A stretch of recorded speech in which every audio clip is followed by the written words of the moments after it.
네, 반갑습니다. 오늘 예배 나온 여러분을 진심으로 환영하고 축복합니다.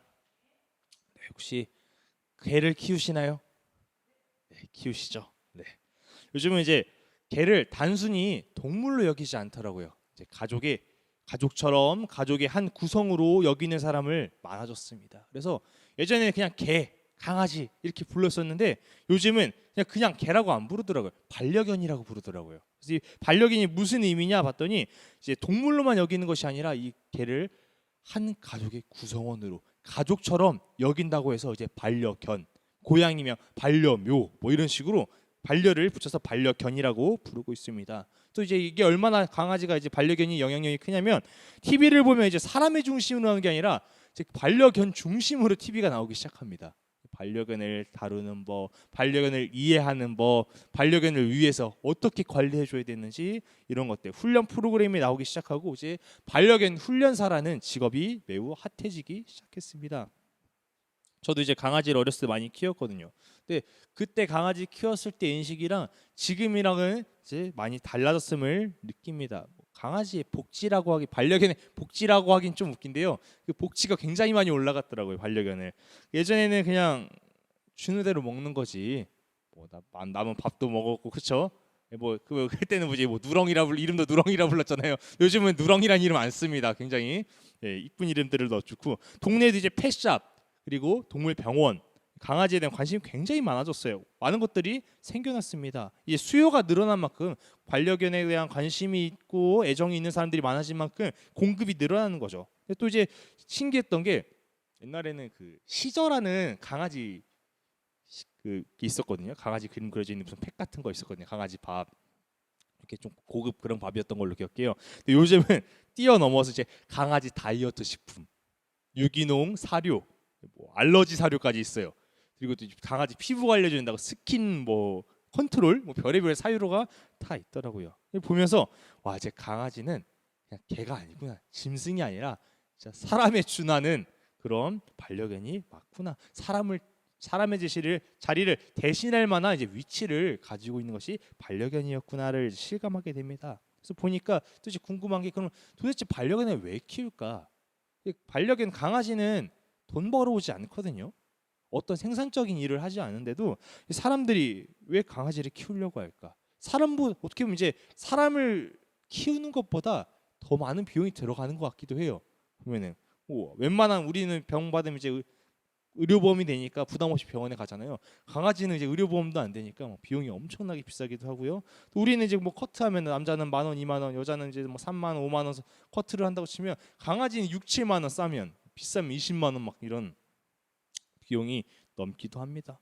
분명 돈은 벌지도 생산적인 일을 하지도 않은데 이 많은 사람들이 키우는 이유가 뭘까요? 단순히 귀여워서, 이뻐서.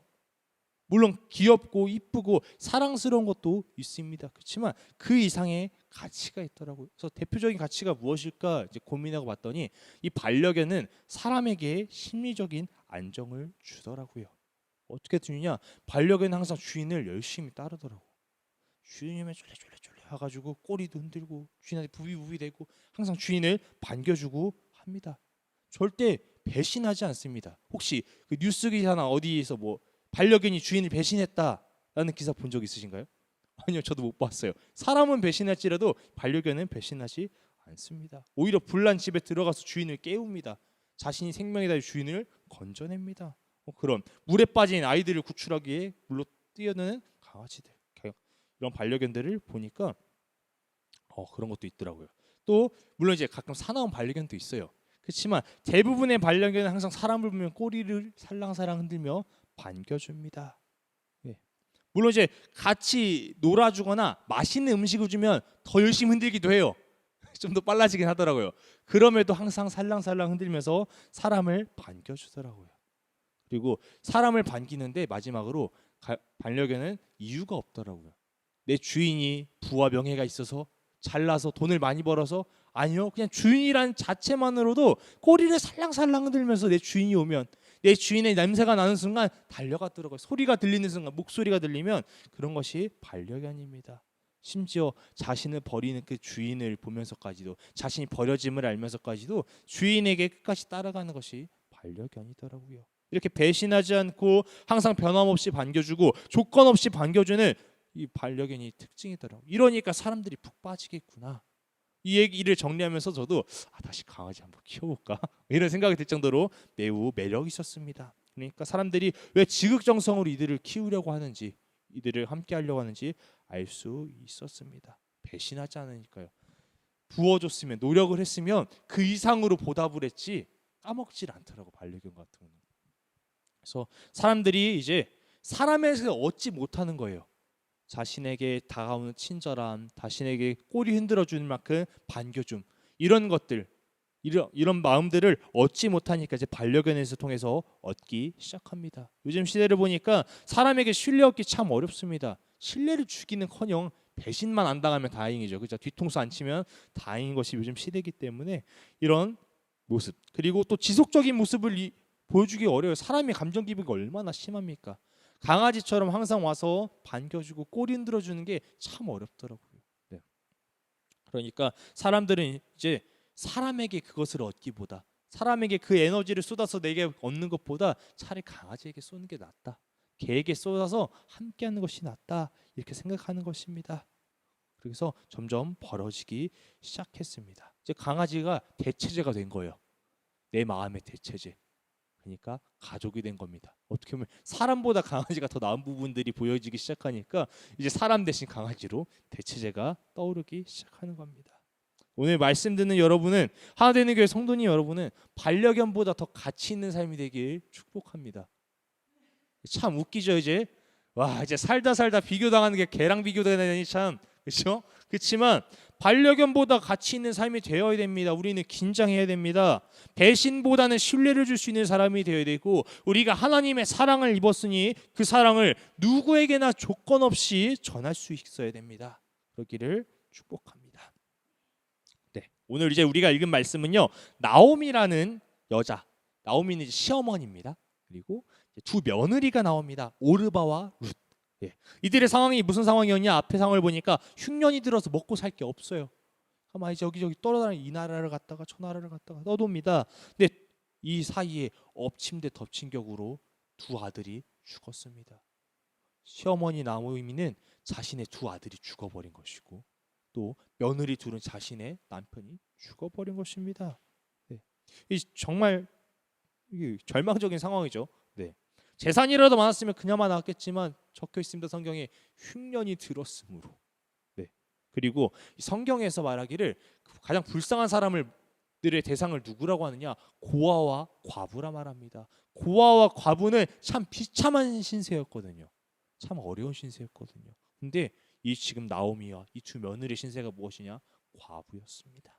이들의 삶은 매우 비참했습니다. 우리 8절과 9절 함께 읽도록 하겠습니다. 시작. 나오미가 두 며느리에게 이르되 너희는 각기 너희 어머니 집으로 돌아가라. 너희가 죽은 자들과 나를 선대한 것 같이 여호와께서 너희를 선대하시기를 원하며. 9절. 여호와께서 너희에게 허락하사 각기 남편의 집에서 위로받게 하시기를 원하노라 하고 그들에게 입맞춤에 그들이 소리를 높여 울며. 이제 양식을 얻으러 돌아가는 중에 나오미가 이야기합니다.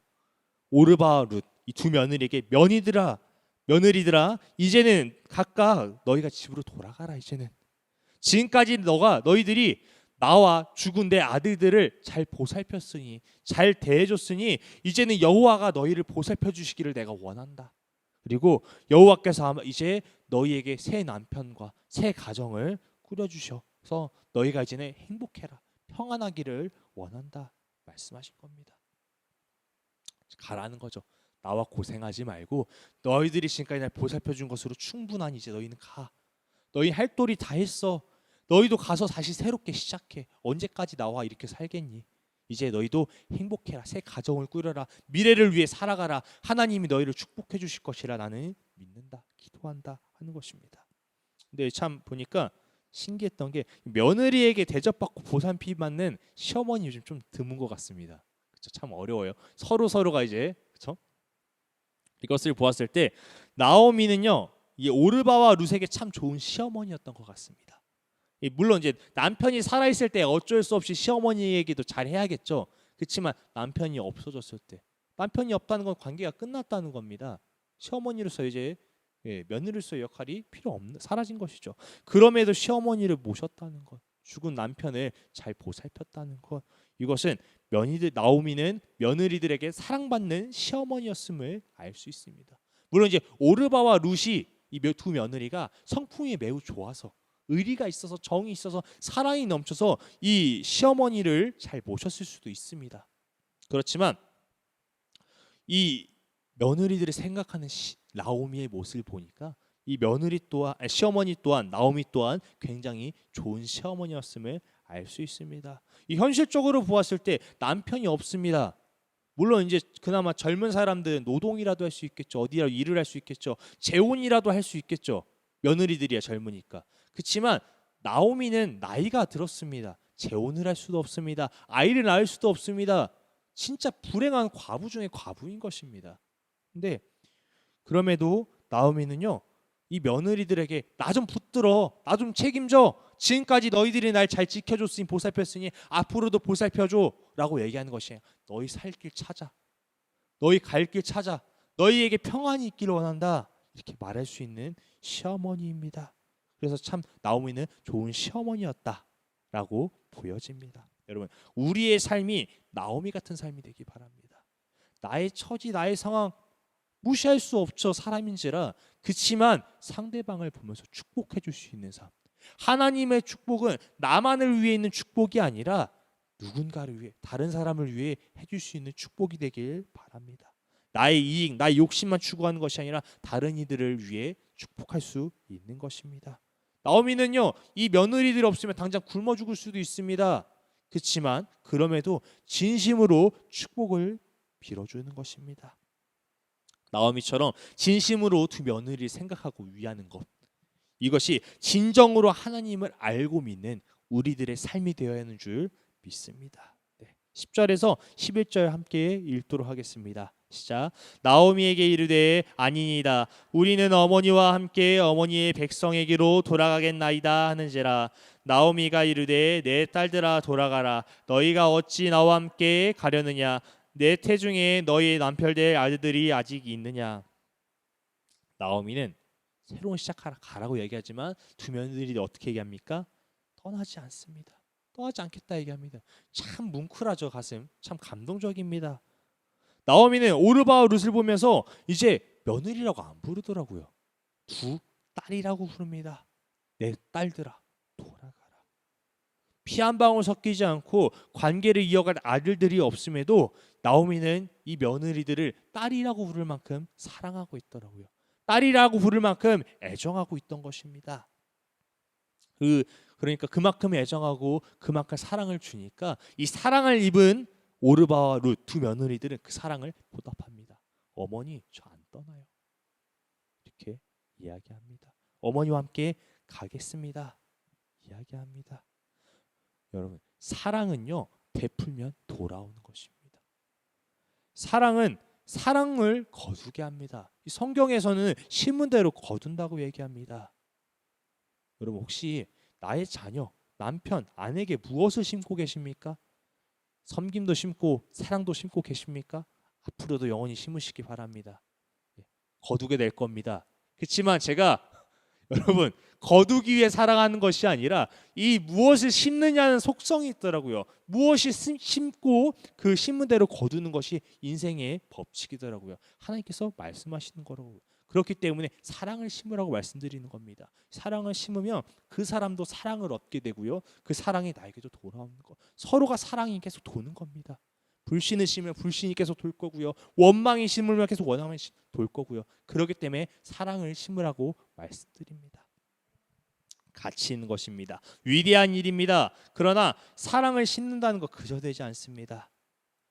우리가 그리스도의 사랑을 깨닫고 나서 우리가 그 사랑을 전할 때 진정한 그리스도인으로서 사랑이 뿜어져 나오는 것입니다.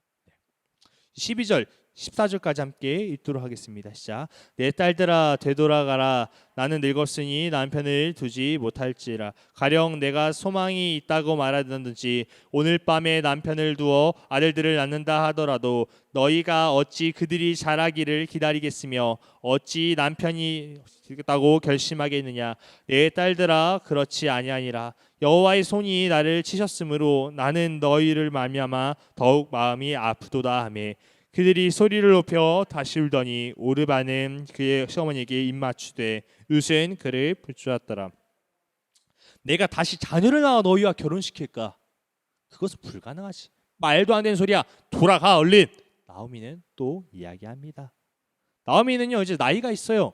결혼할 수도 없을 뿐더러 자녀를 낳을 수도 없습니다.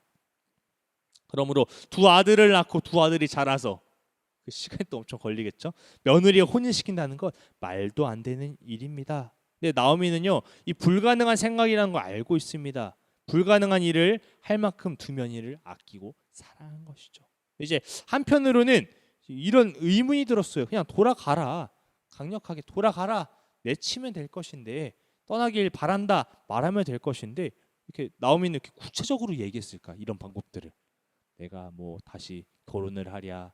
결혼을 해서 자녀를 낳고 그 자녀가 자라서 너희와 결혼을 하랴. 기다릴 수 있겠느냐? 너희가 이것이 말이 되느냐? 말이 안 되지라고 얘기는 했지만 굳이 왜 이런 구체적인 걸 얘기했을까? 3분쯤은 생각하지 않았을까 싶습니다. 결국 안 되는 걸 알지만 그래도 그만큼 생각했다는 거. 그러니까 이걸 보니까 그만큼 며느리들을 사랑했구나. 이 딸이라고 부를 만큼 이들을 살아가니까 붙잡고 싶었구나. 함께하고 싶었구나. 그럼에도 어떻게 합니까? 가라고 합니다. 왜? 남는 것은 그들을 위한 방법이 아니라고 생각했기 때문입니다. 그들을 사랑하기에 그들이 행복했으면 좋겠기에 자신처럼 과부로 있는 것이 아니라 또 다시 새로운 가정을 이끌어서 사랑받고 자녀, 가정을 이끌어서 살기를 바랬기 때문입니다. 자, 우리가 보았을 때도 참 좋은 방법이 아니죠. 나이 차가 막 20살, 30살씩 날 텐데요. 그렇죠? 아무리 결혼 일찍 보낸다고. 그리고 또 그게 무슨 말이 되는 소리입니까? 네. 그러니까 보니까 우리가 사랑하는 것은요. 사랑한다고 하지만 어떻게 사랑하느냐가 참 중요하더라고요. 네. 내가 며느리들을 사랑하니까 이들과 함께하고 싶어서 어떻게든 재혼해 보려고 자녀를 빨리 낳아서 이들과 결혼시키려고 이건 내가 사랑하는 거지 그들을 위한 방법이 아니더라고요. 그래서 사랑하는 방법은 내가 생각하는 방법을 추구하는 것이 아니더라고요. 때로는 아픈 방법일 수도 있습니다. 헤어져야 되죠. 보내야 돼요. 지금 며느리들을 보내는 게 얼마나 아쉽습니까? 얼마나 속상합니까? 그렇지만 사랑하는 것 과정 중에 아플 수도 있더라고요. 네. 원치 않는 방법이지만 그럼에도 내가 사랑하는 이들을 위한다면 그들을 보내는 것입니다. 이것이 사랑하는 방법이 될 수도 있습니다. 내가 생각하는 방법, 내가 요구하는 방법들이 사랑하는 방법이 아니라 그들을 진정으로 위하는 것이 사랑하는 방법입니다. 이 사람들은요, 인간은요, 뭐 이스라엘 백성만 보더라도 부와 명예를 원했습니다. 이들은 어느 민족에게도 지고 싶지 않았어요. 강력한 나라를 원했고 그들의 평안, 그들의 부를, 그들의 안식을 원했습니다. 그러나 하나님이 보셨을 때 이들에게 진정으로 위했던 건 우리 사람에게 진정으로 위했던 건 부와 명예가 아니었습니다. 구원의 길이었습니다. 그러므로 하나님께서 우리에게 예수 그리스도를 보내신 것입니다. 예수 그리스도의 십자가로 구원받게 하신 것입니다.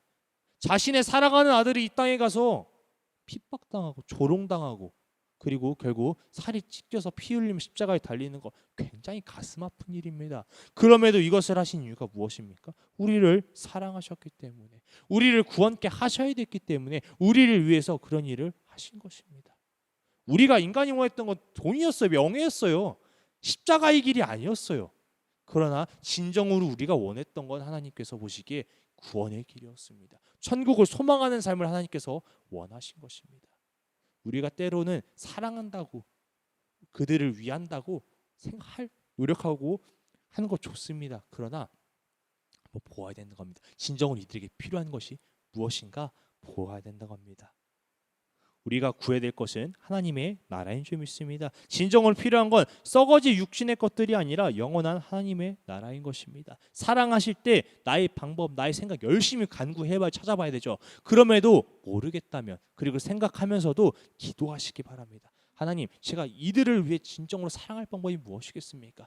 나의 가족을 진정으로 사랑할 방법이 무엇이겠습니까? 제가 생각했을 때는 제가 돈을 버는 것이고요, 제가 좋은 옷을, 좋은 음식을 사 입히는 것도 있겠습니다. 그러나 하나님께서 원하시는 방법은 무엇이겠습니까? 진정으로 이들을 위한 길은 무엇이겠습니까? 그들을 위해 기도하시길 바랍니다. 16절 함께 읽도록 하겠습니다. 시작. 루시 이르되 내게 어머니를 떠나며 어머니를 따르지 말고 돌아가라 강건하지 마옵소서. 어머니께서 가시는 곳에 나도 가고 어머니께서 머무시는 곳에 나도 머물겠나이다. 어머니의 백성이 나의 백성이 되고 어머니의 하나님이 나의 하나님이 되리니. 나오미는 두 며느리에게 떠나라고 했지만 결국 룻이 남겠다고 합니다. 오르반은 떠났어요. 눈물을 흘리며 입 맞추고 떠났지만 결국 룻은 남겠다고 이야기합니다. 어머니, 저보고 떠나라고 하지 마세요. 어머니가 가시는 곳에 저도 갈 겁니다. 머무신다면 저도 그곳에 머물 겁니다. 아주 감동적인 대답입니다. 여러분, 아버지 어머니, 저는 무슨 일이 있어도 아버지와 어머니의 말씀을 따르겠습니다 라는 말을 듣는 부모가 되길 축복합니다. 자녀의 고백 속에서 어머니, 아버지, 저는 무슨 일이 있어도 부모님을 따르겠습니다, 그런 말을 듣는 부모가 되길 축복합니다. 또한 여러분 또한 그런 말, 어머니, 아버지, 저는 어머니, 아버지를 섬기겠습니다, 평생 함께 했습니다 라고 고백할 수 있는 자녀로서의 삶을 살기 또 축복합니다. 사랑하는 것은요, 함께하는 거더라고요. 물론 나오미는 사랑했기 때문에 보내주려고 했어요. 그렇지만 또 자녀로서 사랑하는 것은 함께하는 것입니다. 품는 것입니다. 사랑하는 이들을 보내야 될 땐 보낼 줄도 알아야겠지만 이들을 책임지려고 이들과 함께 고난을 겪고 함께 울고 웃으며 곁에 있는 것, 이것 또한 사랑하는 것입니다.